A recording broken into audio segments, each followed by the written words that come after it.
Hola, ¿qué tal? ¿Cómo están? Hoy estamos con el senador César Cravioto. Mi nombre es David. Mi nombre es Virginia. Hola, David, Virginia, ¿cómo están? Hola, hola. Bien, bien, Qué bien. bueno. Es un gusto estar aquí con usted, Gracias, senador. gracias, Y igualmente. iniciamos la entrevista. Senador, ¿quién es el senador César Cravioto? ¿Cómo usted se describiría o cómo definiría usted a César Cravioto? Bueno, pues un hombre comprometido con la cuarta transformación, con este proceso para transformar, cambiar este país, para que sea un país más justo, para que sea un país para todas, para todos, para que los jóvenes tengan futuro en México y no estén pensando en irse a Estados Unidos o no estén pensando en irse al crimen organizado o que digan, ¿para qué me esfuerzo tanto si voy a tener un salario de miseria, si no voy a tener acceso a tener una vivienda digna? Tenemos que romper eso que se construyó durante 40 años, que fue el modelo neoliberal, que prácticamente le excluyó a los jóvenes la posibilidad de tener un futuro digno. Sí, exacto. El modelo neoliberal fue el que nos quita este proceso de poder adquirir, ¿no? En su última fase, lo diría Hegel, ¿no? En la última fase neoliberal, pues ya no se puede tener un futuro más allá del sistema neoliberal. Y bueno, con base a lo que usted nos plantea, esta formación que usted tiene, la infancia define mucho la personalidad más allá de la personalidad define a las personas.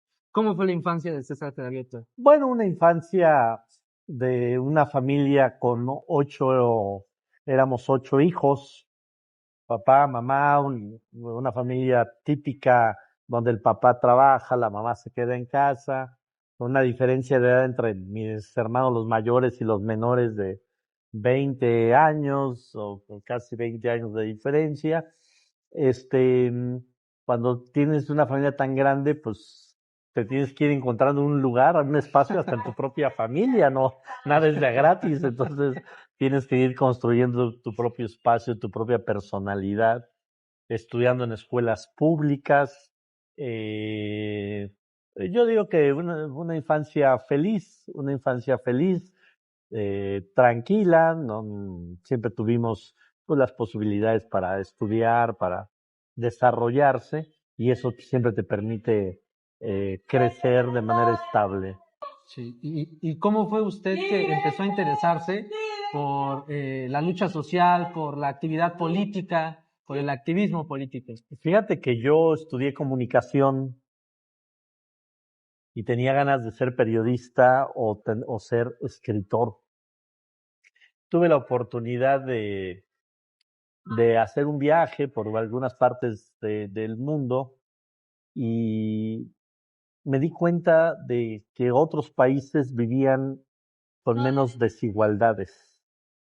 Porque cuando vives acá, pues como que naces y ves esa desigualdad como algo hasta natural.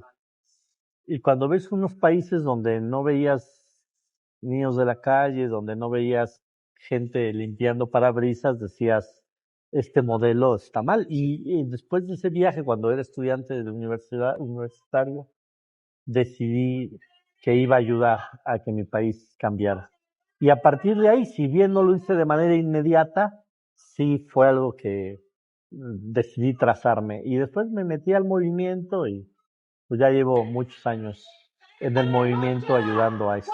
Perfecto, muy bien. Y justamente, ¿cómo ha sido este proceso en la lucha de la cuarta transformación? Sabemos que usted la lucha que ha encabezado junto con el presidente Andrés Manuel no solamente es de este gobierno actual, de este periodo, sino ha traído mucha historia detrás de esto, ¿no? ¿Cómo ha sido este proceso? Sí, yo como te decía, estudié comunicación y empecé ayudando desde la comunicación. Y yo veía que la izquierda no se sabía comunicar con la sociedad, con clases medias, con empresarios. Y yo decía, pues la izquierda es naturalmente el proyecto que deben de enarbolar justamente las clases medias. Y el empresario pequeño y mediano debería ser de izquierda. No es posible que el empresario sea del PAN, sea de derecha, si también le está yendo mal con este modelo. Pero había un problema de comunicación. Entonces yo empecé ayudando desde la comunicación, ayudaba a candidatos, a gobernadores, a alcaldes, a presidentes municipales, a diputados. Y después en el 97, que fue la primera elección en la Ciudad de México, ahí me metí un poco más a ayudar a la campaña del ingeniero Cuauhtémoc Cárdenas. Y a partir de ahí me metí mucho más. Y bueno, mi primer cargo público fue en el gobierno de Andrés Manuel López Obrador, cuando era jefe de gobierno. Y la vez que caí parado, porque mi primer cargo fue ser director de concertación política del gobierno de la ciudad. Y eso me abrió el panorama y a partir de ahí, pues ya dejé un poco la comunicación y me dediqué directamente, pues, a la administración pública y a la política. Dentro de estos encargos que ha tenido usted, estas responsabilidades, ¿cuál ha sido su mayor reto que usted pueda rememorar que haya tenido? Yo creo que todos los cargos que he tenido han sido retos importantes. La verdad es que he sido muy afortunado, porque con Andrés fui director de concertación política, que es un área que te permite tener el pulso político de la ciudad. Me tocaba resolver problemas de vivienda, de comerciantes, de transporte, o sea, y de toda la ciudad, de las 16 alcaldías, y conocer la administración pública de toda la Ciudad de México. Después, en el siguiente gobierno, en el de Marcelo, me tocó ser el director general del Instituto de Asistencia Social, la parte social del gobierno, atender a los grupos más vulnerables del gobierno, y nos tocó, junto con Martí Batres, hoy jefe de gobierno, que era el secretario de Desarrollo Social, hicimos los comedores públicos y comunitarios que todavía existen en la ciudad, el programa de mejoramiento barrial, y ahí conocí la otra parte, la otra cara del gobierno de la ciudad. Después nos fuimos a construir Morena y me metí a la primera campaña ya como Morena. Fui diputado por la Gustavo Madero, coordinador de los diputados de Morena en la ciudad, y pues eso me abrió el panorama desde otra dimensión, pero también una responsabilidad muy interesante porque pues éramos la oposición en la ciudad al gobierno de Mancera en la Ciudad de México, también fue un reto muy importante. Y después el tema de la reconstrucción en el gobierno de Claudia, que también fue un tema muy cañón, porque me tocó lidiar con los damnificados, más de 22,000 familias que habían perdido su casa, con las empresas constructoras. Fue también un tema muy relevante. Y ahora en el Senado, pues es otro ámbito, pero igual ayudar a la Cuarta Transformación, al presidente López Obrador, debatir con la oposición, también aquí a veces debatir internamente. Entonces, la verdad es que todas mis tareas han sido interesantes, me han formado, en todas he aprendido. Hay gente que me dice que trabajas mucho, les digo, no, yo llevo muchos años sin trabajar, porque yo esto no lo veo como un trabajo, lo veo como una militancia. Y afortunadamente todos los cargos que han tenido han sido eso, han sido una militancia. Yo no estoy aquí por un trabajo, porque si estuviera por un trabajo me dedico a la comunicación, me dedico a lo mío, pero no, yo estoy en un proyecto de transformación de este país y por eso también lo disfruto tanto y por eso también me entrego tanto. Sí, sí, se ve esa entrega total que usted da como el presidente casi cuando lo vemos en el Senado, en los foros que han tenido, la verdad es que es muy, nos conmueve todo, ¿no? Nos genera esto, que queramos nosotros también incursionar en la política. Mi compañera le va a hacer las otras preguntas. Muy bien. Senador, bueno, aquí. ¿Cuál ha sido su mayor reto durante la reconstrucción del terremoto del 2017? Pues varios retos. Primero, cuando llegó el gobierno de la doctora Sheinbaum, llevaban 15 meses de que había ocurrido el sismo y el gobierno de Mancera no había entregado ni una sola vivienda. Había mucho enojo de las familias afectadas por el sismo. Entonces, lo primero fue como hablar con ellas, darles certeza, generar una ruta clara para ello. Y ese fue el primer reto. Y después, bueno, mejor que íbamos a tener reuniones que acababan a las 3, 4 de la mañana y cada semana para ir conteniendo esa parte mientras iban avanzando las obras. Y después el otro gran reto fue coordinar a tantas empresas que hacían los proyectos ejecutivos, empresas supervisoras, empresas constructoras. Trabajamos con más de 200 empresas y hay de todo. Hay empresas buenas, regulares y malas y muy malas. Entonces era pelearse con las empresas para que avanzaran. Entonces la verdad es que sí fue una tarea muy desgastante, pero también muy satisfactoria cuando ya le entregabas la vivienda a alguien, a una familia, le regresabas la esperanza, le regresabas la tranquilidad. Entonces, fue una de las tareas más complejas que he tenido en el servicio público, pero también de las más satisfactorias. Muy bien. Y sabe que usted ahorita es el tiempo de mujeres. ¿Sí? ¿Usted qué piensa acerca de ello? Que me parece muy bien que sea tiempo de mujeres. Vivimos en un país donde no se había dado las mismas oportunidades a los hombres que a las mujeres en todos los ámbitos de la vida, desde la vida privada hasta la vida pública. Y ahora que es tiempo de mujeres, va a haber un gran cambio en México, porque va a generar, todavía no nos damos cuenta de lo que va a suceder, pero va a ser una gran revolución donde las mujeres van a exigir sus espacios, van a exigir el trato igualitario, van a exigir el trato en condiciones similares a los de los hombres, y eso le va a hacer muy bien a México. Entonces ahora a los hombres nos toca acompañar el tiempo de las mujeres. Muchas gracias. Y sabe que ahorita las juventudes han estado más participativas que antes. Sí. ¿Usted qué opina acerca de su participación en la política de los jóvenes? A mí me parece que es muy importante que los jóvenes se involucren en política, que no se sientan que no es parte de las responsabilidades de ser joven.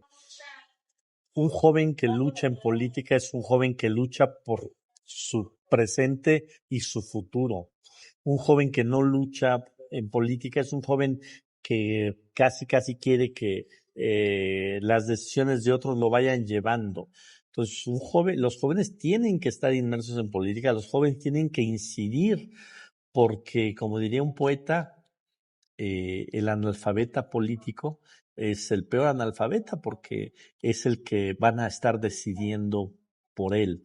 Entonces, jóvenes, métanse en política.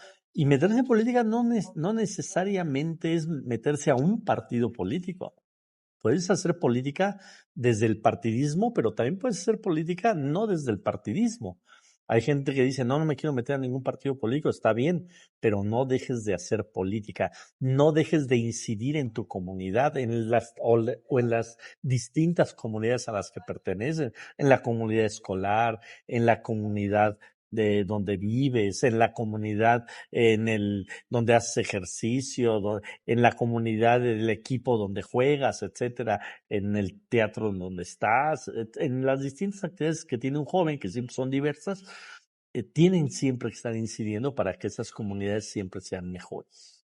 Y qué bueno que hay jóvenes que están metidos en política. Muy bien. Nosotros somos jóvenes de la GAM, estamos, pues, queremos saber para usted qué enfrenta la GAM actualmente. ¿Para usted qué retos enfrenta? Bueno, muchos retos. Es la segunda alcaldía más grande de la ciudad en términos de habitantes. Por lo tanto, es la segunda alcaldía con más problemas, porque entre más habitantes hay, pues más problemas tiene una sociedad. Yo creo que la Gustavo Madero, entre otras, obviamente tiene que mejorar el tema del agua, tiene que mejorar el tema de los espacios para los jóvenes, tiene que mejorar el tema de la seguridad, pero tiene que mejorar también el tema de los servicios públicos, pero tenemos que construir o tenemos que reconstruir el tejido social, que esa es la parte que más me preocupa. O sea, ha habido un gran esfuerzo del gobierno del presidente López Obrador para que los jóvenes tengan becas, para que haya más universidades, para que mejoren los empleos, los salarios. También de la doctora Claudia Sheinbaum cuando fue jefa de gobierno, que ya dio becas a niños primaria, secundaria, pero si no reconstruimos el tejido social, si no cambiamos las condiciones de las comunidades, no vamos a resolver de fondo, por ejemplo, el que los jóvenes tengan mejores condiciones de vida. Entonces yo creo que esas son las tareas más relevantes que hay. La cuarta transformación tiene que aterrizar en el gobierno más cercano a la gente, y el gobierno más cercano a la gente son los municipios, son las alcaldías. Porque no solo la gente se fija en un buen gobierno a nivel nacional o a nivel gobernatura, sino a nivel municipal. Y si no transformamos a nivel municipal, la gente va a decir, bueno, ¿qué está pasando con Morena? Y el mejor ejemplo que nos ha dado de que se puede transformar desde las alcaldías, pues es Clara Brugada. O sea, Clara Brugada no llegó a administrar Iztapalapa, llegó a transformar Iztapalapa con sus utopías, con sus caminos seguros y con tantos proyectos y obras que hubo. Hoy Iztapalapa tiene otro rostro a partir de los dos trienios que gobernó Clara Brugada. Entonces, si lo pudo hacer Clara en Iztapalapa, ¿por qué no lo podemos hacer en el resto de las alcaldías? Y sobre todo en la segunda más habitada, que es Gustavo Amadero. Sí. Otro de los sectores importantes en nuestra sociedad y que también ha tenido muy poca visibilidad es la comunidad de la diversidad sexual. ¿Qué opina usted acerca de su lucha? No, bueno, han avanzado mucho. Todavía hace falta seguir avanzando porque todavía hay casos terribles en este país como lo que ocurrió con el magistrado en Aguascalientes. Tenemos que seguir luchando para que todo ser humano sea libre de elegir su sexualidad, de elegir sus afectos, sin prejuicios, sin discriminación. Entonces ahí vamos. Aquí me tocó ayudar mucho. Por ejemplo, estaba atorada una iniciativa para que se aceptara el concubinato para las personas de la comunidad LGBT, y que si había un fallecimiento pudiera dársele la pensión a su concubino o concubina, aun cuando no estuvieran casados y que fueran del mismo sexo. Bueno, eso lo logramos hacer y ya se creó un precedente y se pudo legislar y el IMSS respondió muy bien y ya generamos todo un antecedente para la comunidad LGBT, y así como eso hay muchos rubros en los que se puede seguir avanzando. Bueno, le agradezco mucho su tiempo. No, gracias a ustedes. Arriba las juventudes de GAM. Arriba las juventudes de Y GAM. es un honor estar con Obrador, estar con Claudia hoy, estar con Clara hoy y todo lo que venga. Sí, muchas gracias. ¿Por qué usted está interesado, tiene la convicción y busca luchar por encabezar la defensa de los comités de la Cuarta Transformación en Gustavo Amadero? Porque creo que la Cuarta Transformación tiene que llegar a todos los territorios del país y tiene que llegar al nivel más cercano de gobierno, que son las alcaldías. No basta con gobernar bien a nivel nacional, también tenemos que dar una buena sacudida no solo en la GAM, en todos los municipios y todas las alcaldías. La gente cuando tacha por Morena está pensando en transformación, no está pensando en que se administre, está pensando que tiene que cambiar su comunidad, y eso es lo que tiene que hacerse al nivel alcaldía, y Gustavo Amadero pues es una alcaldía muy importante. Creo que le toca a Gustavo Amadero en el próximo trienio que se avance y que se logre la transformación como ya se logró y se está logrando en Iztapalapa. Perfecto, senador. Y ya por último, cuando usted logre encabezar estos esfuerzos de la Cuarta Transformación, así lo queremos muchos maderenses, ¿habrá utopías para la GAM? Sí, claro, va a haber utopías para la GAM y para toda la ciudad, porque eso es un compromiso de Clara. Clara va a poner utopías en las 16 alcaldías, pero no solo va a haber utopías, va a haber una reconstrucción del tejido social en todas las colonias. Vamos a gobernar caminando las calles. Yo digo en las pláticas que tengo en las colonias, voy a estar en campaña permanente por más de 1000 días, porque la campaña no se acaba cuando ganas. La campaña sigue durante tus 3 años de gobierno. Pues voy a estar en campaña 3 años para transformar la Gustavo Amadero. Esa es mi campaña y eso no termina el día de las elecciones. Eso apenas empieza el día de las elecciones y tiene que durar 3 años. Muy bien, muy bien. Así esperemos, vamos a esperar que se defina nuestro querido senador César Cravioto, próximamente futuro líder que encabece la defensa de los comités de la Cuarta Transformación en GAM. Es un gusto, bueno, ya nos habíamos despedido, creo ya había hecho el despido, pero es un honor, senador, estar Con Obrador, con Claudia hoy, con Clara hoy, y es un honor estar en la Cuarta Transformación. Perfecto. Nos despedimos nosotros, nos autodenominamos ya las juventudes con Cravioto y nos despedimos de esta Muy bien. gran entrevista. Le agradecemos, senador. Muchas gracias, David. Muchas gracias, Juventudes con Cravioto. Mi nombre es Virginia y muchas gracias. Gracias a por su tiempo. ustedes, muchas gracias.